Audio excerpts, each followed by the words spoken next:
ایک بار ایک شریر یہودی نے محض شرارت میں حضرت محمد صلی اللہ علیہ وآلہ وسلم کی خدمت میں کھجور کی ایک گٹھلی پیش کی اور یہ شرط رکھتے ہوئے کہا کہ اگر آپ آج اس گٹھلی کو مٹی اور پانی کے نیچے دبا دیں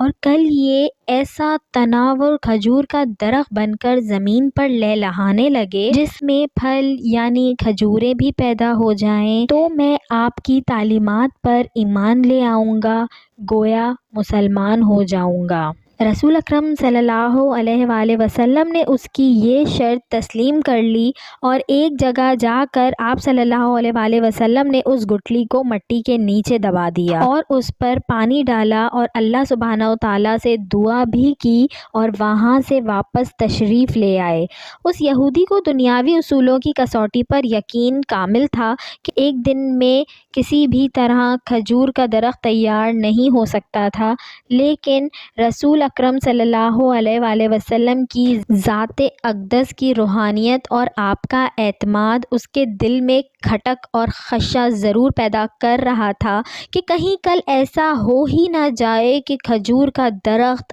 اگ جائے اور اسے ایمان لانا پڑ جائے۔ اس نے اپنے اس وسوسے کو دور کرنے کے لیے پھر دنیاوی اصولوں کی مدد لی اور شام کو اس مقام پر جا کر جہاں کھجور کی گٹھلی آقا دو جہاں صلی اللہ علیہ وآلہ وسلم نے بوئی تھی اس کو وہاں سے نکال لیا اور خوشی خوشی واپس آ گیا کہ اب کھجور کا نکلنا تو درکنار، کھجور کے درخت کا نکلنا ہی محال ہے، لیکن وہ نہیں جانتا تھا کہ جب معاملہ اللہ سبحانہ و تعالیٰ اور اس کے رسول اکرم صلی اللہ علیہ وآلہ وسلم کے درمیان ہو تو دنیاوی اسباب بے معنی ہو جاتے ہیں۔ اگلے دن آقا دو جہاں صلی اللہ علیہ وآلہ وسلم اور وہ یہودی مقام مقررہ پر پہنچے تو وہ یہودی یہ دیکھ کر حیران رہ گیا کہ وہاں ایک تناور درخت کھجور کے گچھوں سے لدا کھڑا ہے۔ اس یہودی نے جب اس کی کھجور کو کھایا تو اس میں گٹھلی نہیں تھی۔ اس کے منہ سے بے اختیار نکلا، اس کی گٹھلی کہاں ہے؟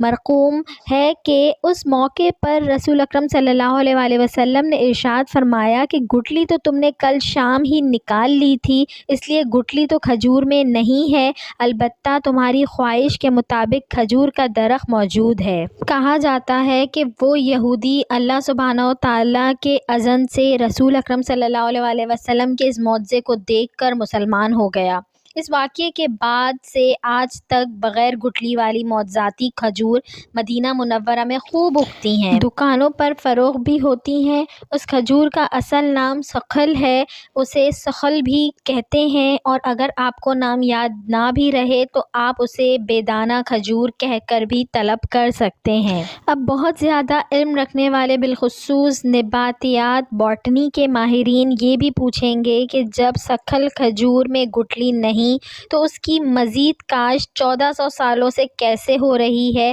تو بتانے والوں نے یہ بتایا ہے کہ اس کے سوکھے پتے کھجور کے باغوں میں مٹی میں مدغم ہو کر نئے پودوں کی بنیاد بن جاتے ہیں۔ سبحان اللہ۔ ویڈیو اچھی لگی ہو تو اس کو لائک کریں، شیئر کریں اور میرے چینل کو سبسکرائب کریں اور ساتھ ہی بیل آئیکن کو بھی پریس کر دیجئے تاکہ میری نئے آنے والی ویڈیو آپ کو مل سکے۔